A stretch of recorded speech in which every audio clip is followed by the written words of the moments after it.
I'm Hannah Chapman. It's July 13th, and this is my persuasive speech. Physician-assisted suicide and euthanasia have been profound ethical issues confronting doctors since the birth of Western medicine, more than 2,000 years ago. Ezekiel Emanuel. Imagine finding out you had stage 4 brain cancer. You know you have a small chance of surviving, and expenses were outrageous. But the worst thing of all is you have to suffer through it for literally the rest of your life.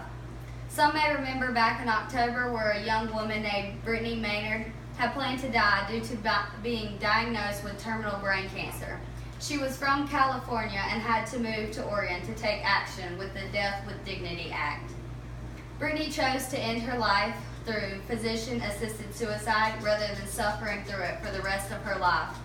Tonight I'm going to talk to you about the problems people face trying to permit physician-assisted suicide and why euthanasia should be legalized in all states in the United States. Physician-assisted suicide is illegal in most states of the United States.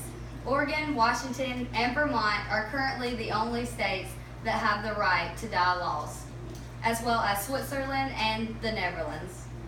People believe if the drug is legalized, it will be abused. The only way you can legally get the drug is if you are told you're only expected to live 6 months. From a source I found, it states, in Switzerland, the number of assisted suicides has risen steadily over the past decade, but the total number of suicides has declined. People undergo a lot of depression and suffering through their lives. In some states, it's legal to get euthanized. In some states, it's not legal, including South Carolina. Different people bring up different religious views when debating on this issue. Christians view physician-assisted suicide as a sin. They believe that God brought us into this world and He will be the one who decides when it ends. I also agree with that statement. Some say they would rather pass and find peace with their loving Lord rather than suffering here on earth without Him. We as humans always go back and forth of if physician-assisted suicide is anything as murder is. For example, a man breaks into your home and every person inside the house gets them and hides the bodies in the trunk of the car.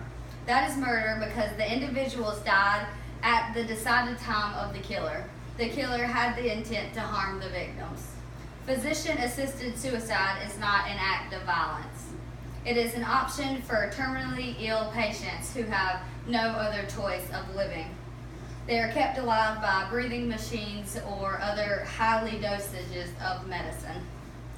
The definition of physician-assisted suicide or euthanasia is a voluntary termination of one's own life by administration of a lethal substance, with the direct or indirect assistance of a physician, and the practice of providing a committed patient with a prescription for medication for the patient to use with the primary intention of ending his or her own life. The course of action should always be voluntary. The patient needs to be in his or her right mind to make sure they're taking the right actions in their own decisions of their life. It is at the request of the patient for physician-assisted suicide to be put in place. The patient must consult with at least 2 doctors or physicians to get the opinions of each to make sure there's no cure for their illness. The patient must also receive some type of counseling to make sure the patient is in his or her right mind and able to make their own decision. It is also important to make sure the patient knows what is being asked of the physician and that they know that the outcome is, in case, death. As stated by Dennis Thompson, 74% of American adults now believe that terminally ill patients who are in great pain should have the right to end their lives, the poll found. Only 14% opposed to that. Death is a very scary thing to think about, especially imagining a slow, painful death in a hospital bed. Taking your own life can be a very drastic and emotional for yourself and the loved ones around you.